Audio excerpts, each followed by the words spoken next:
And hello everyone, Happy New Year and welcome to a new episode of What's Up in Archaeology.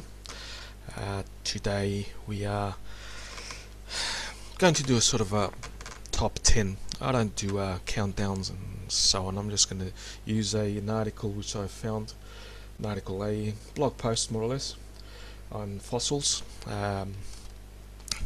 And after that we will see. There'll be I started early today because I want to do a live a meetup, a live stream later on. See if some of the people I invited turn up. If not, we will see. That everything's up for grabs. I'm fine. So let's get on with the sort of the top 10. I don't. It's a good way to list something. I'm a bit lazy in listing stuff, so I'm going to use this article as my way of basically getting the job done. Because okay, it's from Fossil History. It's more or less what some of the top 10 discoveries. Archaeological, anthropological, paleoanthropological discoveries from last year, and never mind what's the fluff that's on the top part. We'll just get back down to the actual discoveries now. The first one, the number 10 that she types, this Paige Madison person. I'm going the first one. Not the top 10. I'm going counting up. Number 1, we have Elezi. Elezi was discovered in Kenya. He is a hominin. I have to be careful again because I have this monetized and I cannot use the special words, the one that start with H, etc. But this one is a hominid.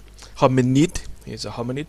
He could be the well, he fits in the time zone of possibly when there was a split of humans and other apes. So he could be the potential, as it says, the potential common ancestor.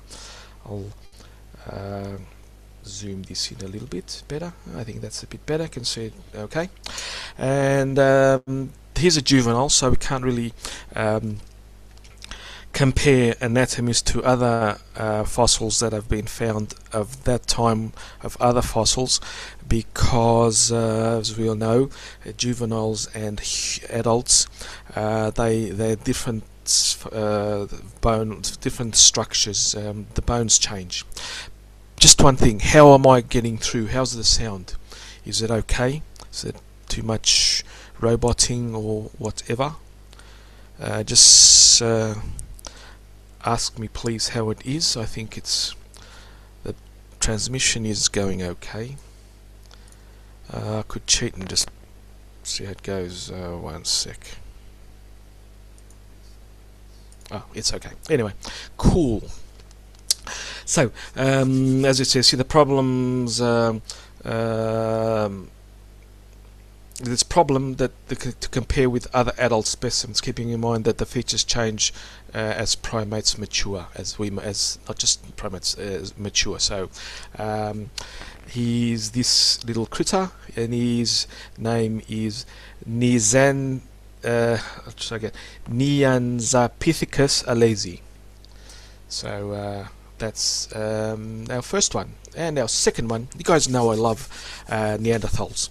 They are one of the most fascinating humans that have existed on Earth. Our direct cousins. We evolved from a common ancestor who also occupied Africa and Eurasia. There was a common ancestor. Sorry about that thing. Yeah, when I do that, that's my screen thing. Sorry about that, guys. You guys catch my what I'm. Well, never mind. I'll get back to the reading. So the Denisovans. They are also. That's also another cousin species of ours, which also have a common. Possibly the Neanderthals and the Denisovans possibly split sometime in the past, and we are just beginning to find out. But up until now, we only had a small bone of the little pinky finger and 2 molars from 3 different individuals that we found in the Altai Cave, then the Denisova Cave in the Altai Mountains. Now, they have since found another tooth of a child, and we still, it says here, it's arguably one of the greatest mysteries of paleoanthropology.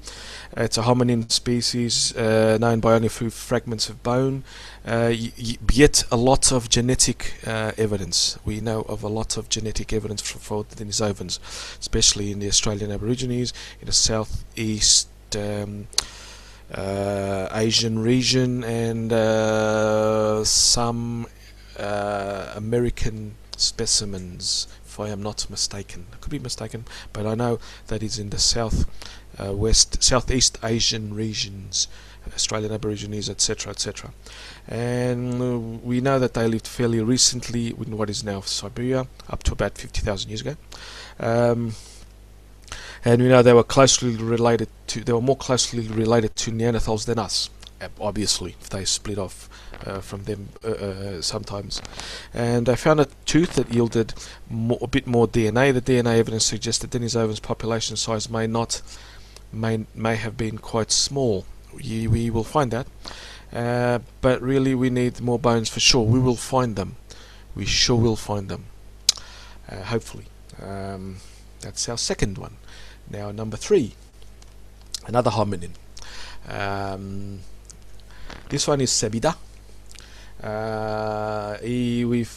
This one wasn't discovered this year, or it was studied some years ago, and it's Australopithecus sebida, and it was we didn't know where if it was a ancestor to the base genus H.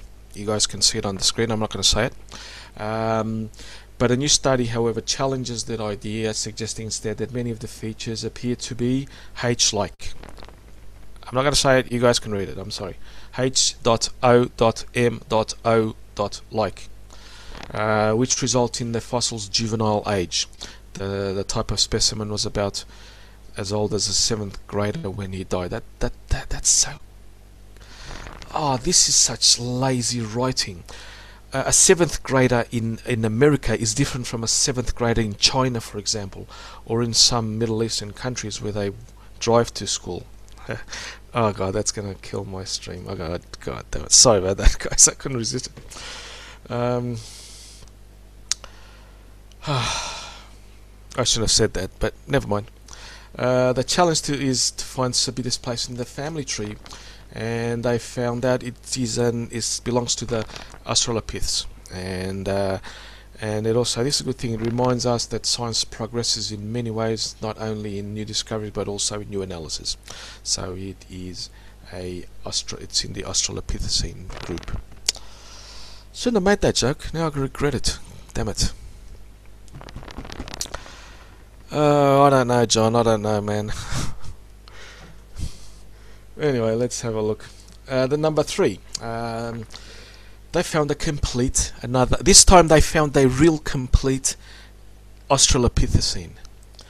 And not just that, but they actually got the most complete one to date.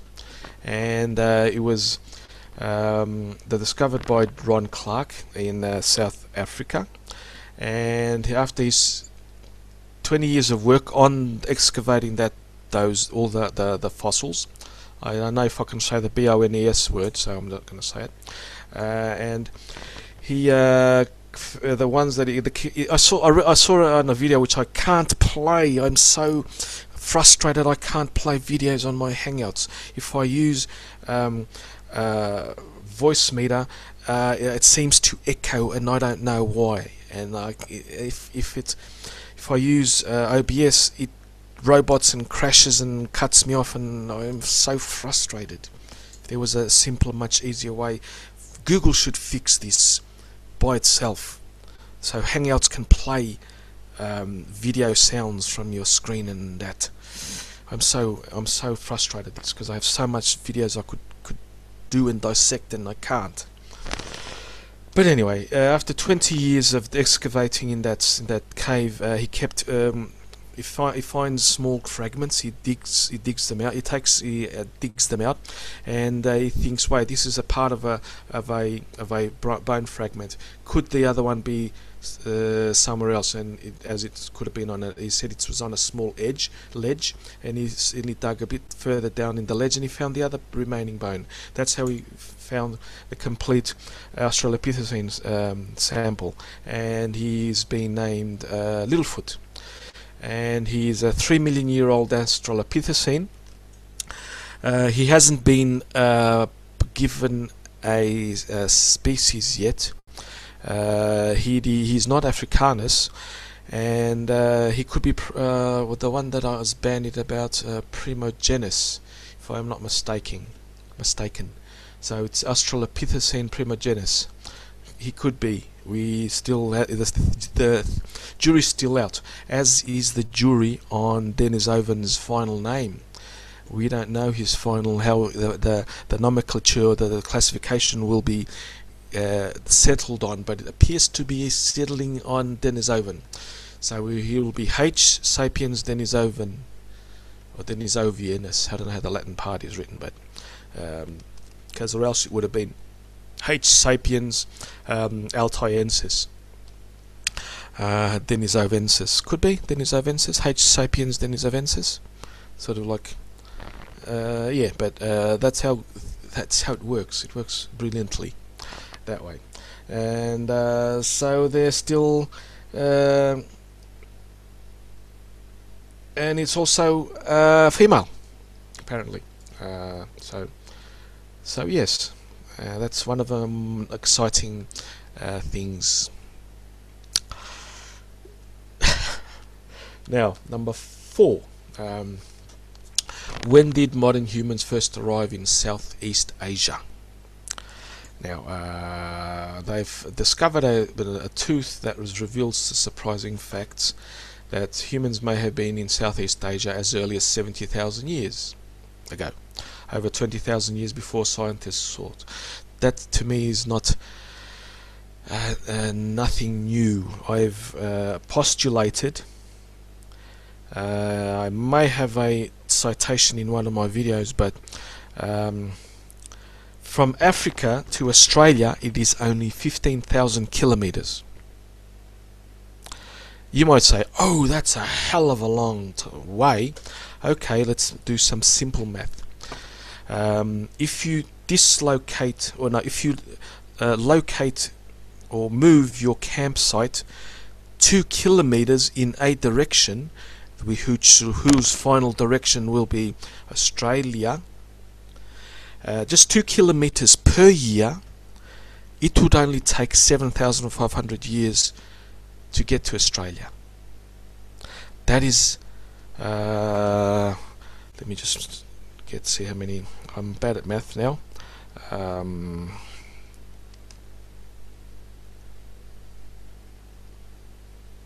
So it's only 300 generations, and a generation is 25 years, by the way. So it's not long. It falls much earlier than the 20,000. It's 7,500 years, and we know that humans can spread faster. Not just humans, but all animals can locate faster. So yes, Gunny, we know. So yes, so it's not surprising.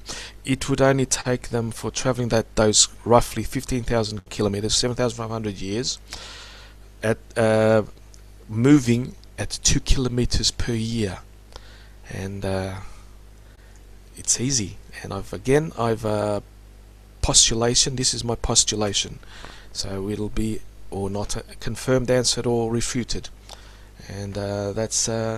So yes, so this particular island is quite far from the location of, is far from the Location of supposed human origin in Africa. Supposed. That's, for me, that's problematic. I hate that word, but I have to use it. And which potentially speaks of fascinating speeds of migration. It's not fast. 2 kilometers per year is not fast. This find will tell us about ourselves and our dispersal world. Yeah, we disperse fast. So what? We even faster than they can imagine. Than they imagined. To me, it's slow. 2 kilometers per year is slow. 12 months, 2 kilometers. You could almost see last year's campsite, basically. And that's not how it do it. Modern hunter-gatherers, when they move and spread out, they don't move close enough to see their old camps. They move further away. So, yeah, that's the point. It is slow to them. It is not. It's fast, but it is faster than that. They most likely will discover one even earlier, I bet you. So that's my postulation. Now, number 5, H. Floresensis from the island of Flores in Indonesia. They found these little small statured hominins, and here we go. The nagging H. Floresiensis question ends up: where did the tiny island dwelling, I'm not going to say the word Hobbits, the hobbits, that's just dumb, sorry, no, came from? Who were their closest relatives? Were they descendant of H. erectus, or were they Australopithecus, or something entirely, something else? Oh well, they seem to say that they evolved from some unknown hominin. They don't really know. It suggests that they descended from a hominin that was more primitive. It says something from like similar to Homo habilis, but Homo habilis, oh, I said the word, there goes my monetization, damn it. H. habilis was only an African species. We know that H. erectus left Africa, was the first one to leave Africa, and so yeah, I know, John, I know, sorry. But I said the one that I didn't want to say, and I didn't say that one. God damn it, darn it. So yeah, they compared 133 cranial and skeletal and dental samples, and it showed that they had, with a variety of modern, we don't know yet. Archaeologists and anthropologists and paleoanthropologists, we don't know much about the Floresensians, because we still haven't been able to extract the DNA reliably, and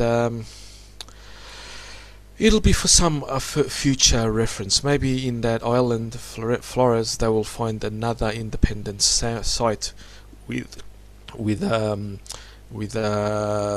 some new specimens to compare them with. So yes. Now number 6, we have Neo.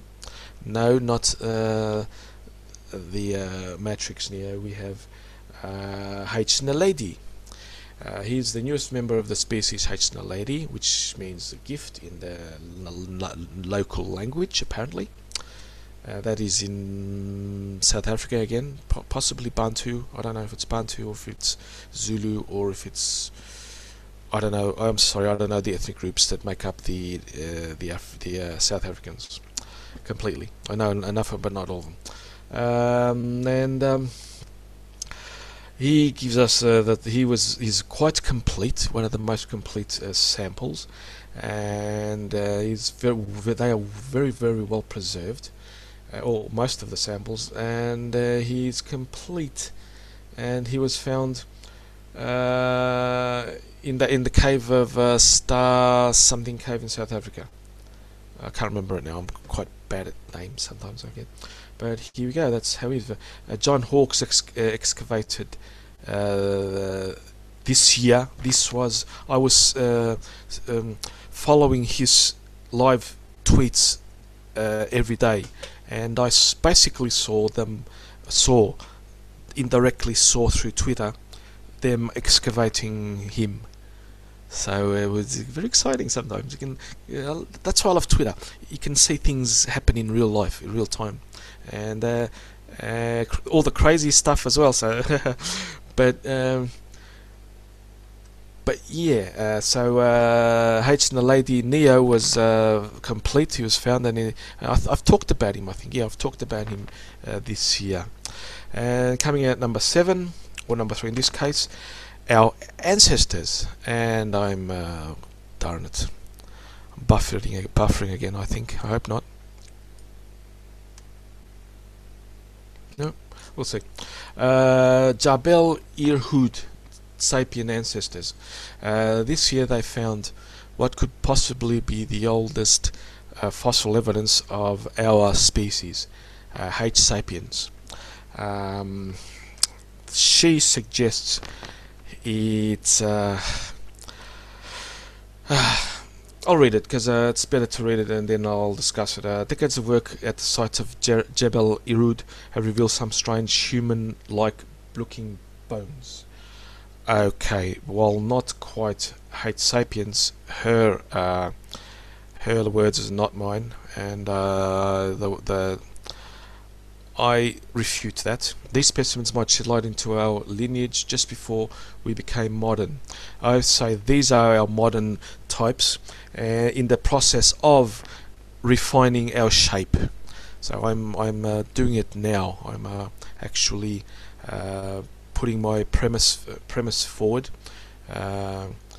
So this will be my paper, you could say. My scientific paper. It will be peer-reviewed online, but it is also my record. If I get it right, I will have it written here or recorded here. Now, I personally, my opinion, my assertion, my hypothesis is that this is possibly the first example of H. sapiens.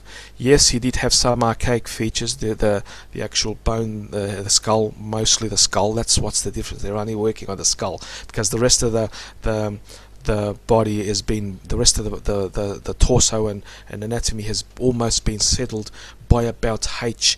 erectus. That was basically settled. It changed depending on environmental factors and locations on Earth, be it Southeast Asia, Southwest Asia, Africa, or Europe. Neanderthalensis and Denisovans, and even before that, which I still will call him H. heidelbergensis, our direct ancestor, which linked Erectus to us. In between, he is not heidelbergensis, he is not Denisovans, he is H. sapiens, archaic H. sapiens. He is the beginning of the bone, especially the skull, becoming buttressed, or the shape that it is now, that we have now. So that is my assertion. I put my name on what I just said now. I can be proven wrong by further studies. I can't study them because I'm not at places where I could study them, but I think I could be correct in what I'm asserting here. But I will obviously admit without reservations if I am wrong. That's it. So they are looking for possible sapien ancestors all over Africa, and they basically, it's difficult for them, many people to, there's still doubt, there's still skepticism in this find because of he's so far away from the normal or most likely areas of where we evolved, which would have been East Africa. So yeah, and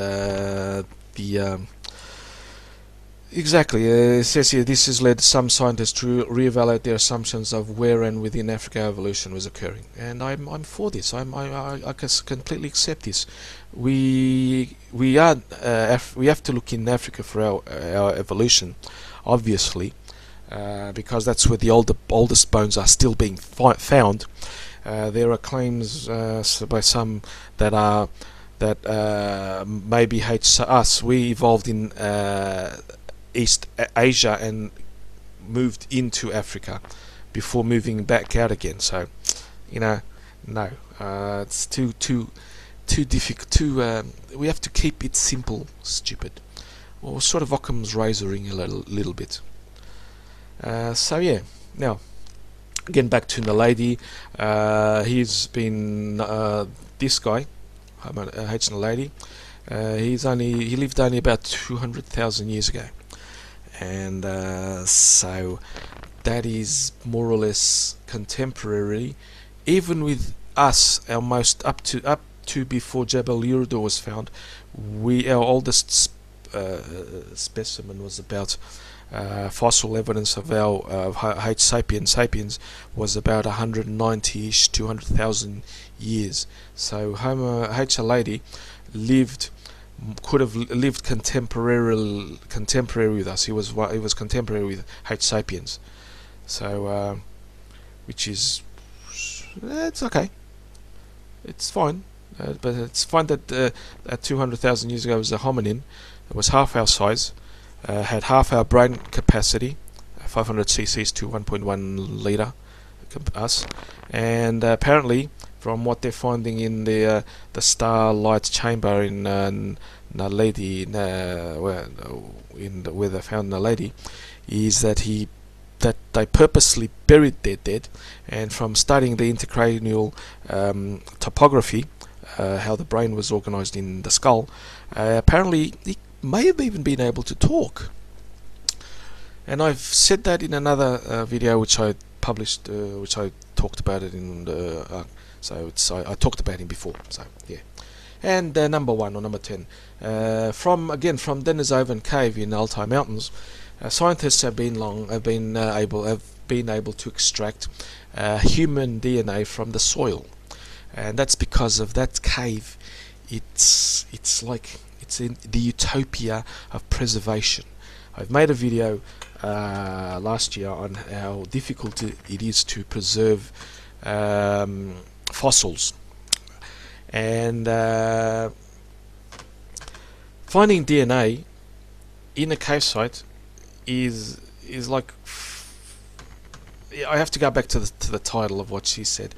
It's like pulling gold dust from the air. That's what basically this is. The DNA from dirt. But Denisovan Cave is the conditions there are such perfect. All year round it's 2 degrees Celsius. That preserves a hell of a lot of material, organic material. It is not wet in terms of too wet, so the moisture content is also constant. It's just basically a good fridge that has lasted at the same, that's been working for about 100,000 years or more. That is what the Denisovan Cave is. That is why we've been finding traces of Neanderthal Denisovan DNA in the cave dirt. And where do they come from? Where this DNA could come from? I'll start from the most disgusting, from the poo, from the decaying the flesh, from the material that they left behind. Not just all the organic material that makes up a body. So I can't elaborate too much, or I will get this completely demonetized.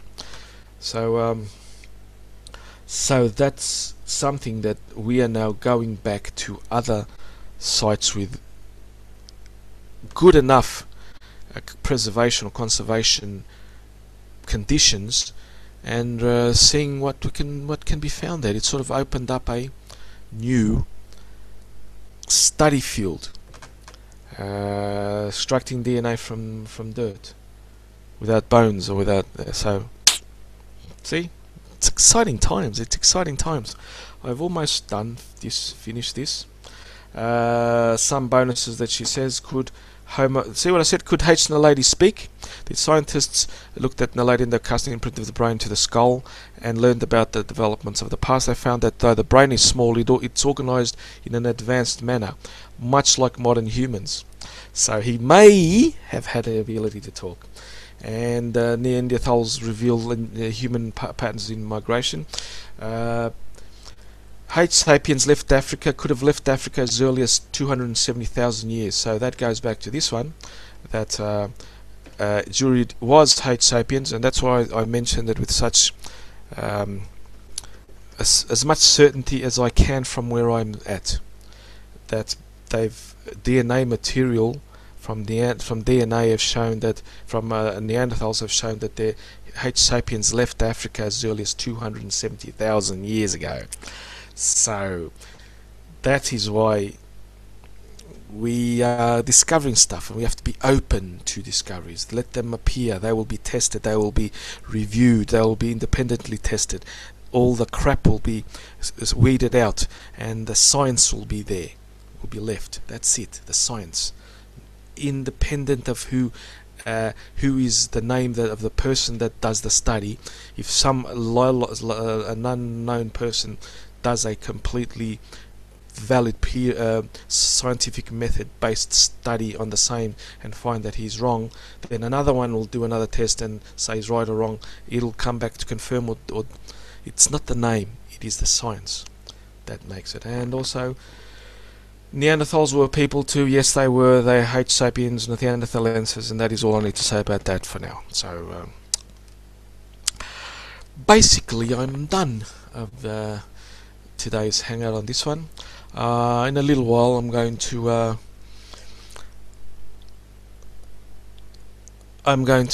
do the my other meetup, and in a little while getting things give enough time for people to come on. So